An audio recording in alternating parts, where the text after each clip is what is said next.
یہ جو آسان عمل بتائے گئے ہیں آپ کو، آسان ہیں مگر معمولی نہیں ہیں، آسان ہیں معمولی نہیں ہیں، انہیں خفیف نہ سمجھیں، انہیں ہلکا نہ سمجھیں، یہ لطف لطیف کبریا ہے کہ اس نے آسان عمل تعلیم فرمایا۔ یہ تسبیح یعنی آپ سمجھتے ہیں کہ اس تسبیح کی صرف یہ افادیت و معنویت نہیں ہے کہ یہ تعقیب ہے، بس اتنا نہ سمجھیں، اور اس کے علاوہ اس سے کیا کیا تاثیریں پیدا ہوتی ہیں، کیا کیا برکتیں زندگی میں پیدا ہوتی ہیں، اس کا کوئی آسانی سے احاطہ نہیں کر سکتا۔ اس تسبیح کا زندگی کی مشکلات کس طرح حل ہوتی ہیں، بیماریاں کس طرح دور ہوتی ہیں، رزق میں برکت کیسے پیدا ہوتی ہے، گھر میں نورانیت کیسے پیدا ہوتی ہے، انسان کی روح میں نورانیت کیسے پیدا ہوتی ہے، ذہن کیسے روشن ہوتا ہے۔ بسم اللہ الرحمن الرحیم۔ پیغمبر نے فرمایا ہے کہ اے علی تم مجھ سے ہو، میں تم سے ہوں، تمہاری منزلت مجھ سے وہی ہے جو ہارون کی منزلت موسیٰ سے تھی، فرق صرف عہدہ نبوت کا ہے۔ میں نبی ہوں، تم نبی نہیں ہو۔ امیر المؤمنین علی ابن ابی طالب علیہ السلام کی ذات گرامی میں وہ تمام اوصاف بدون استثناء، یاد رکھیے گا، بلا استثناء، ایک سنگل ایکسیپشن نہیں ہے، جو اوصاف کمال، جو اوصاف، جو صفات، جو ایٹریبیوٹس، جو کیریکٹرز، جو کیریکٹرسٹکس سرکار رسالت مآب میں تھے، وہ سب امیر المومنین علی ابن ابی طالب میں تھے، اس میں کسی شک کی گنجائش نہیں ہے۔ عموماً ہم سے پوچھا جاتا ہے بار بار کہ بھئی یہ آپ حضرات امیر المومنین پر ایسا ایمان رکھتے ہیں اور ایسی توصیف کرتے ہیں اور ایسی مداحی کرتے ہیں، اگر یہ سب کچھ درست ہے تو پھر قرآن مجید میں حضرت علی کا نام کیوں نہیں آیا؟ تو میں اس کے دو جواب عرض کیا کرتا ہوں، اور اس میں سے پہلا جواب یہ ہے کہ جب بھی کوئی آپ سے کہے کہ قرآن مجید میں علی کا نام کیوں نہیں آیا، کہیے کہ قرآن مجید میں علی کا نام کہاں نہیں آیا۔ توجہ ہے، کیوں نہیں آیا کا محل ہی نہیں ہے، کہاں نہیں آیا۔ کوئی سورہ خالی نہیں ہے جس میں علی ابن ابی طالب کا نام موجود نہ ہو۔ بس یہ کہ جو شخصیت جتنی بڑی ہوتی ہے اس کے نام بھی اتنے زیادہ ہوتے ہیں۔ بے قرآن مجید میں کہیں علی ابن ابی طالب کا نام صراط مستقیم ہے، کہیں امام مبین ہے، کہیں صالح المومنین ہے، کہیں کتاب ہے، کہیں ذکر ہے، کہیں نور ہے۔ اور ہمارے ہاں قرآن مجید میں کتنے نام ہیں، اور جہاں کہیں متن میں سورے میں نظر نہ آئے وہاں کم سے کم بالکل شروع میں دیکھ لیجئے سورے میں بسم اللہ ہے کہ نہیں ہے۔ ایک صلوات پڑھ دیجئے محمد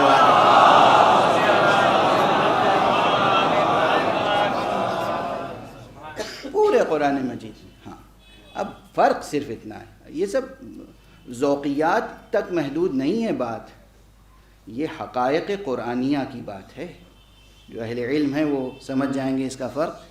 ذوقیات تک بات نہیں ہے صرف، یہ حقائق قرآنیہ ہیں، یہ حقائق قرآنیہ ہیں۔ تو جناب امیر المومنین کے بہت سے نام ہیں قرآن مجید میں، مشکل ہے گننا و حصر کرنا کہ کتنے نام ہیں علی کے قرآن میں۔ اب دیکھیے، نوجوانوں کے لیے اور بچوں کے لیے مثال دے رہا ہوں، بڑوں کے لیے نہیں۔ ایک شخص کے ایک سے زیادہ نام ہو سکتے ہیں، جیسے کہ اچھا یہی مثال پہلے بھی دی تھی، کیا بتاؤں، یہی ذہن میں اور زبان پہ پھر آ رہی تو وہی دے دوں، کوئی حرج نہیں ہے۔ وہ مثال یہ تھی کہ ایک صاحب ہوا کرتے تھے دہلی میں، آگرے میں پیدا ہوئے تھے، ان کا نام تھا اسد اللہ خان، یہ تو ان کا نام تھا۔ ان کا ایک اور نام تھا مرزا نوشا، یہ دو نام ہو گئے۔ شاعری انہوں نے کی شروع تو انہوں نے تخلص رکھا اسد، یہ تیسرا نام ہو گیا۔ پھر تھوڑے دنوں کے بعد انہوں نے اپنا تخلص بدل دیا، غالب رکھ لیا، یہ چوتھا نام ہو گیا۔ شخص ایک ہے۔ اس کے بعد ان کی رسائی دربار تک ہوئی تو ان کو ایک لقب مل گیا نجم الدولہ، دبیر الملک۔ اچھا، نجم الدولہ، دبیر الملک، یہ کیا ہوا؟ یہ بھی ایک نام ہے، ایک لقب ہے جو دربار سے مل گیا۔ تو نجم الدولہ دبیر الملک مرزا اسد اللہ خان غالب المتخلص بے غالب و اسد المعروف بے مرزا نوشا، یہ پورا جو ہے پوری عبارت ایک صفحے بھر کی ایک شخص کا نام ہے۔ کیوں ایک شخص کا نام ہے؟ اس شخص کے اندر اوصاف تھے۔ اردو کے بے پناہ شاعر تھے، فارسی کے بہت اچھے شاعر تھے، وہ صرف یک فنے نہیں تھے کہ صرف غزل کہتے ہوں کچھ اور نہ کہتے ہوں، غزل بھی کہتے تھے، رباعی بھی کہتے تھے، قصیدہ بھی کہتے تھے، مثنوی بھی کہتے تھے، اور نثر بھی لکھی تو کیا قیامت کی لکھ گئے، خط لکھے تو کیا قیامت کے لکھ گئے، تاریخ لکھنے شروع کی، اور پھر مثنوی ابر گوہر بار اٹھا کے دیکھیے کہ نعت پیغمبر لکھی تو کس قیامت کی لکھی، اور مدح مولا امیر المومنین علیہ السلام میں شاعری کی تو کیسی شاعری کی، نوحے لکھے ہیں فارسی میں تو کس قدر رقت انگیز اور درد انگیز نوحے لکھے ہیں کہ مولانا الطاف حسین حاجی نے فرمایا ہے غالب کی پوری شاعری میں، اردو فارسی کے پورے ذخیرے میں غالب کا سب سے بہتر اور سب سے مضبوط اور پرشکو فن کے اعتبار سے وہی کلام ہے جو مدح و رسائے اہل بیت میں ہے۔ یہ مولانا حالی کی گواہی ہے۔ بہرحال تو ایک شخص کے نام ایک سے زیادہ ہو سکتے ہیں اگر اس میں اوصاف و صفات و کوالٹیز زیادہ ہوں۔ کجا غالب بادہ خار،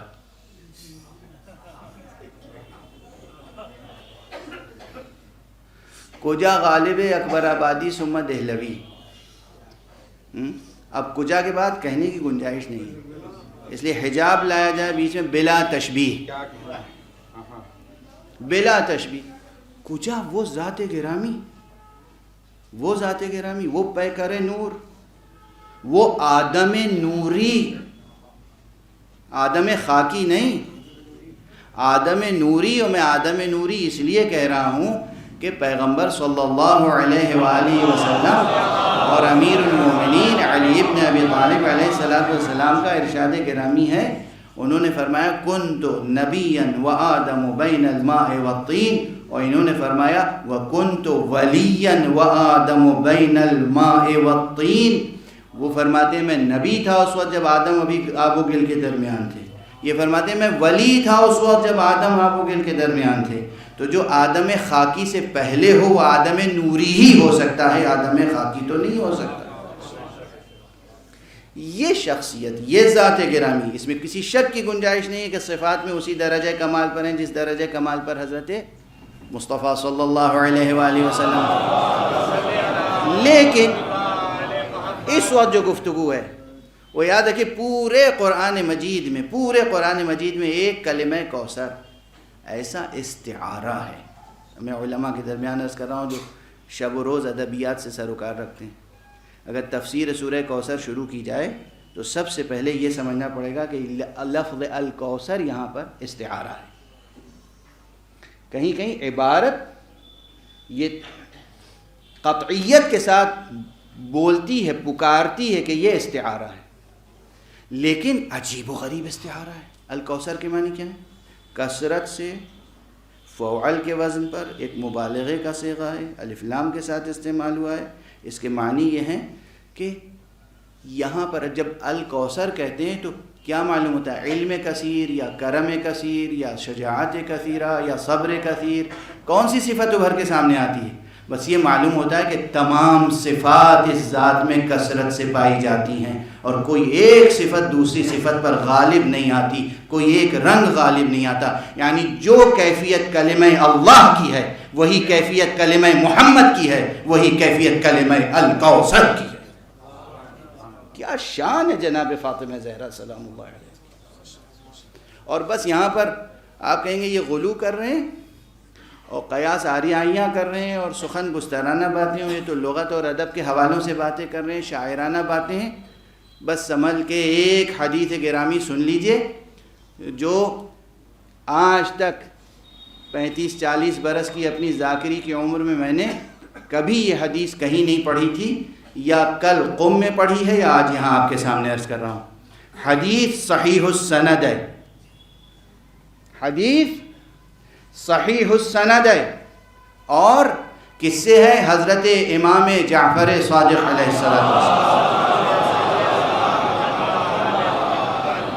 خدا کی قسم کیا متن ہے، خدا کی قسم کیا متن ہے.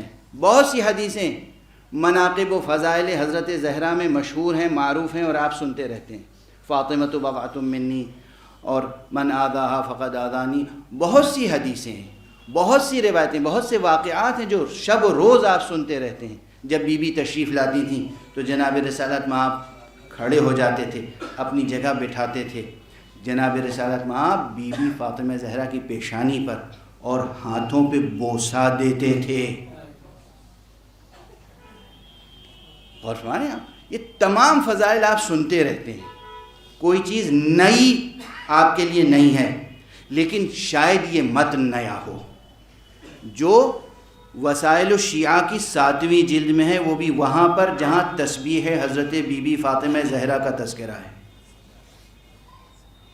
دیکھیے یہ جو آسان عمل بتائے گئے ہیں آپ کو، آسان ہیں مگر معمولی نہیں ہیں. آسان ہیں معمولی نہیں ہیں. انہیں خفیف نہ سمجھیں، انہیں ہلکا نہ سمجھیں. یہ لطف لطیف کبریا ہے کہ اس نے آسان عمل تعلیم فرمایا ہے. مثلا اب یہ جملہ پھر کہہ دوں، یہ تیسری بار کہہ رہا ہوں، صرف تیسری بار. یہ جو آپ حضرات صلوات پڑھتے ہیں، اس کی عظمت و اہمیت معلوم ہے کیا ہے؟ خدا کی قسم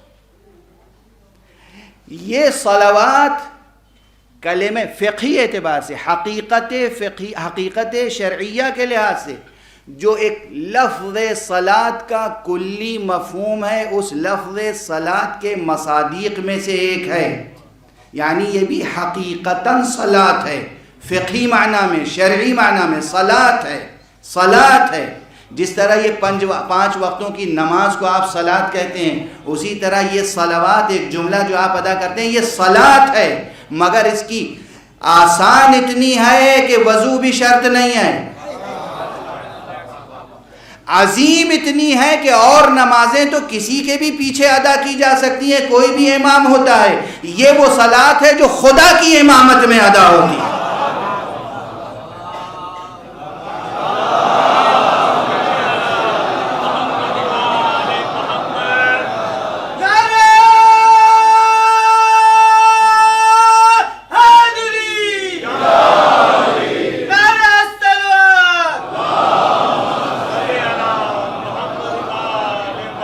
دیکھیں یہ سب باتیں میں اس لیے عرض کر رہا ہوں کہ جو باتیں آسان ہوتی ہیں اور زندگی میں معمول زندگی بن جاتی ہیں، تو پھر انسان اس کی عظمت اور اس کی تاثیر کی طرف متوجہ نہیں رہتا. تو آپ یہ یاد رکھیں کہ یہ صلوات کتنی عظیم حقیقت ہے، حقیقت معنویہ، حقیقت عرفانیہ، حقیقت شرعیہ، اور اس کی تاثیر کتنی ہے. بس میں ایک جملے میں عرض کر کے آگے بڑھ جاؤں تاکہ اسے آپ کسی بھی اعتبار سے خفیف نہ سمجھیں. یہ میں نے کیوں کہا کہ ہر نماز تو کسی کے بھی پیچھے پڑھ سکتے ہیں؟ خدا نے خود اعلان فرمایا، عجب انداز ہے. قرآن مجید میں از اول تا آخر کتنے احکام ہیں؟ کوئی گن کے بتا سکتا ہے؟ عبادات سے لے کر معاملات تک، اول عبادات سے لے کر آخر معاملات تک کتنے احکام ہیں قرآن مجید میں. لیکن ہر حکم اس انداز سے کہ تم کرو. نماز تم پڑھو، اقیم الصلاۃ تم نماز پڑھو، آتوا الزکاۃ تم زکات دو، کتب علیکم الصیام تمہارے اوپر روزہ واجب قرار دیا گیا ہے تم روزہ رکھو. للہ علی الناس حج البیت اللہ کے لیے واجب ہے، اللہ کا حق ہے کہ تم جاؤ حج کرو. اول عبادات سے لے کر آخر معاملات تک جتنے بھی احکام ہیں سب میں یہ کہ وہ حق ہے، وہ صمد ہے، وہ رب ہے، وہ خالق ہے، وہ معبود ہے، وہ حکم دے رہا ہے. ہم مخلوق ہیں اور عبد ہیں، بندے ہیں، وہ حکم دے رہا ہے ہمیں کرنا ہے، تم کرو تم کرو تم کرو تم کرو. قرآن مجید میں واحد یہ حکم ایسا ہے جو اس شان سے آیا ہے، دیکھو میں یہ کرتا ہوں، میرے مقرب فرشتے یہ کرتے ہیں، تم بھی یہ کرو. اس کے معنی ہے کہ یہ واحد وہ صلاۃ ہے جس کا امام خود اللہ سبحانہ ہوا تعالی، اس کی امامت میں یہ صلاۃ ادا ہوتی ہے. تو پھر یہ جملہ عرض کروں، یہ صلاۃ بظاہر آسان اتنی ہے کہ وضو بھی شرط نہیں ہے اور معنی کے لحاظ سے عظیم اتنی ہے کہ خدا کی امامت میں ادا ہوتی ہے. بہرحال تو جو چیزیں آسان ہیں انہیں آسان سمجھیں، لطف کبریا سمجھیں، مگر اسے ہلکا نہ سمجھیں، خفیف نہ سمجھیں، معمولی نہ سمجھیں. اسی لیے جو لوگ یقین رکھتے ہیں، نور یقین، دیکھیے زندگی جینے کا سلیقہ سیکھیے. بعض حضرات عبادتیں ایسے کرتے ہیں کہ جیسے عبادتوں کی جان کو آ گئے ہوں.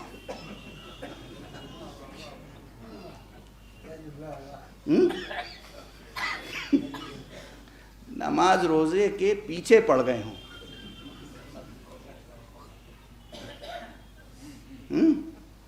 اب کچھ نہ یاد رکھیے گا تو یہی یاد رکھ لیجیے گا.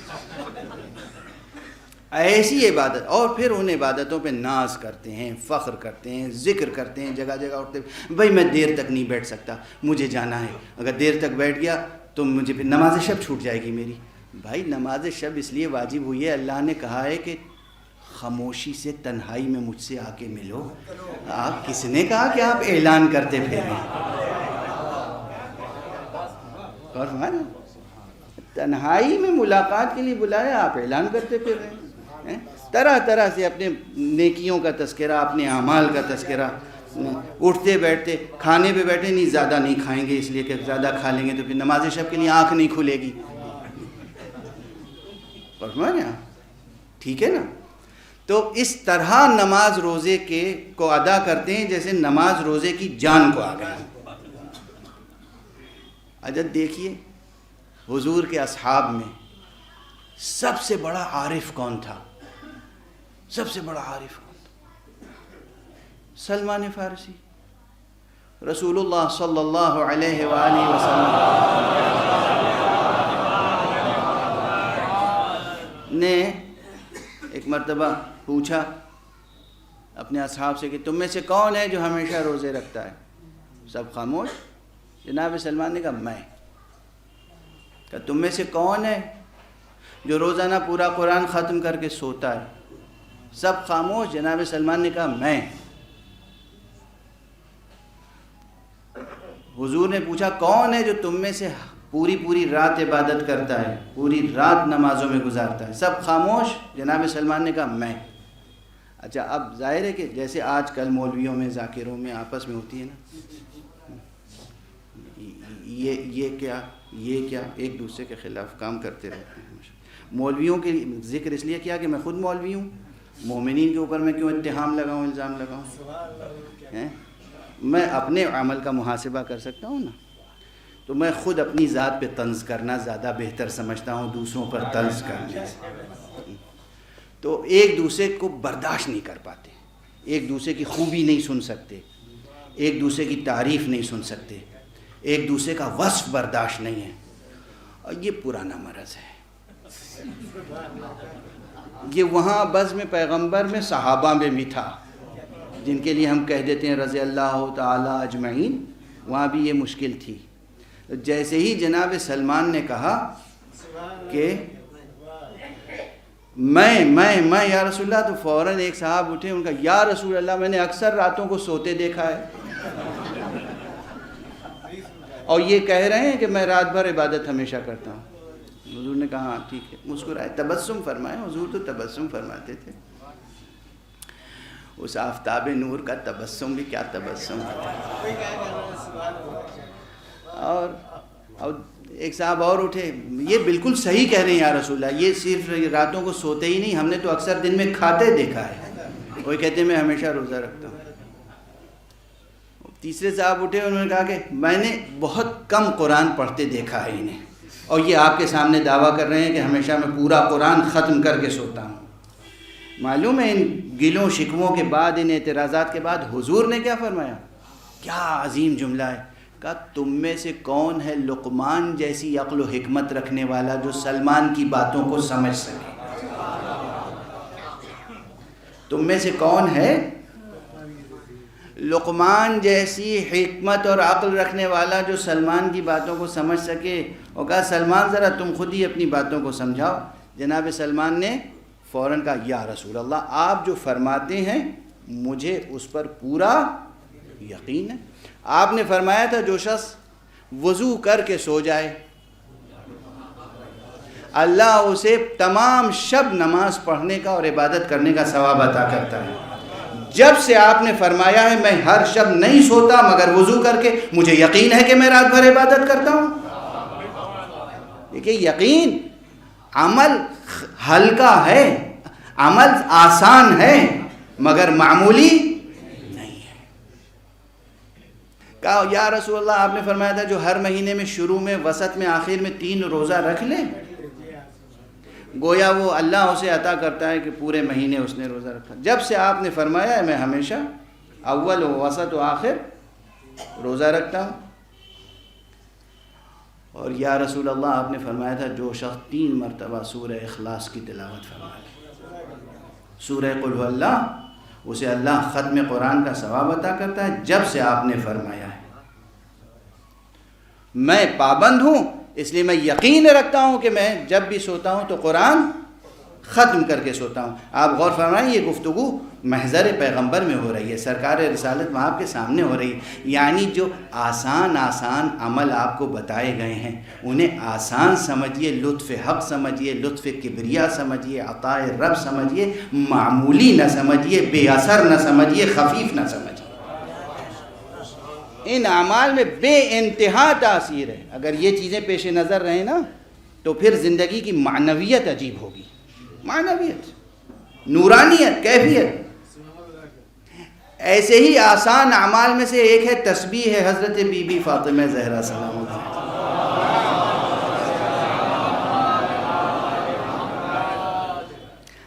ہر مومن، ہر جوان، ہر بچہ تسبیح سے واقف ہے۔ تسبیح 34 مرتبہ اللہ اکبر، 33 مرتبہ الحمدللہ، 33 مرتبہ سبحان اللہ۔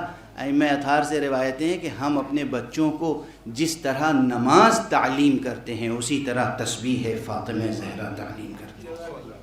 اچھا اب اس کے اثرات و آثار کتنے، اب اس وقت ظاہر ہے وہ سب عرض نہیں کر سکتا، اس لیے کہ یہ سب پوری تقریر ایک جملہ معترضہ ہو گئی ہے۔ میں جہاں ٹھہرا ہوا تھا، آپ کو ٹھہرایا تھا، وہاں سے آگے بڑھ گیا ہوں، منتظر ہوں گے کہ میں وہ ادھورا جملہ پورا کروں۔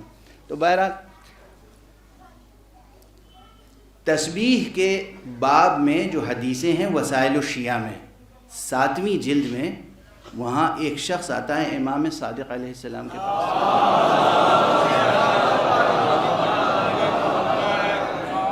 اب اس فقرے کی سنگینی یہ علماء پروردگار ان کو سرفراز رکھے، ہمیشہ ان اماموں کا احترام ہمیشہ بلند رہے اور ان کے افادات اور افادات سے آپ حضرات فائدہ اٹھاتے رہیں ہمیشہ۔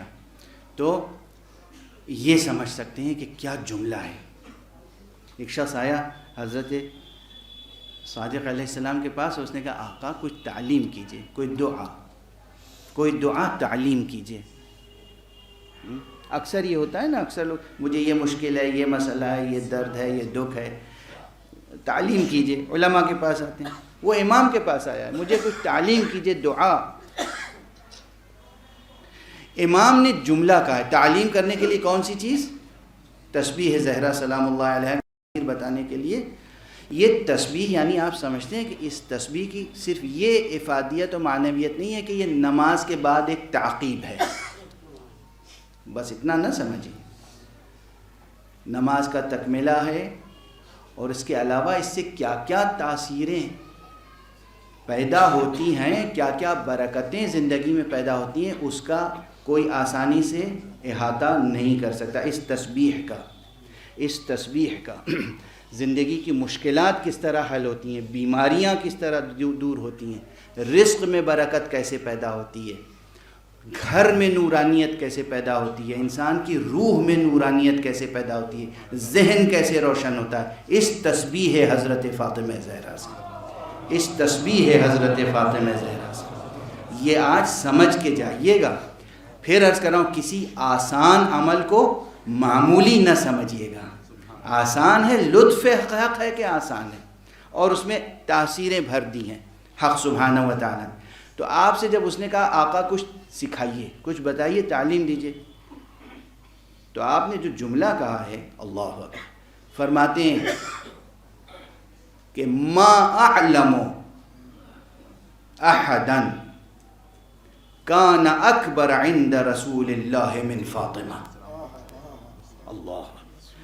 امام کہتے ہیں مجھے علم نہیں ہے کسی کا جو رسول اللہ کے نزدیک فاطمہ سے بڑا ہو. یہ ہماری آپ کی بھی آزمائش ہو جائے گی. نکرہ سیاق نفی میں افادہ عموم کرتا ہے. کہتے ہیں کہ ما اعلم احدا، امام کہہ رہے ہیں سارے مجھے علم نہیں ہے کسی کا، میں کسی کو نہیں جانتا جو پیغمبر کے نزدیک فاطمہ سے بڑی شخصیت کا حامل ہو. فاطمہ سے بڑا پیغمبر کے نزدیک کوئی نہیں تھا، اور جو چیز پیغمبر نے اپنی بیٹی کو تعلیم فرمائی تھی اس سے زیادہ افضل کوئی شے نہیں ہے. ولا افضل مما علمها ابوها. کیا قیامت ہے بھائی، کیا قیامت ہے، کیا قیامت ہے. مطلب زبان گنگ ہو جاتی ہے یہاں پر.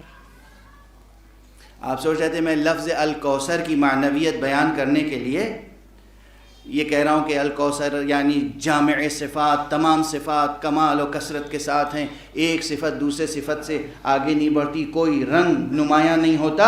یہ سب شاعری و خطابت و ذاکری و مضمون آفرینی ہے. نہیں، امام صادق فرما رہے ہیں کہ مجھے علم نہیں ہے. امام صادق فرما رہے ہیں مجھے علم نہیں ہے کہ کوئی پیغمبر کے نزدیک فاطمہ سے بڑا ہو. کیا منزلت ہے، کیا منزلت ہے. میں یعنی جو مضمون آگے اس حدیث کی روشنی میں کہا جا سکتا ہے وہ کہنے کی سکت نہیں ہے، ورنہ آپ حضرات کے لیے بھی آزمائش ہو جائے گی. پیغمبر کے نزدیک سب سے بڑی شخصیت بی بی فاطمہ زہرا سلام اللہ علیہا.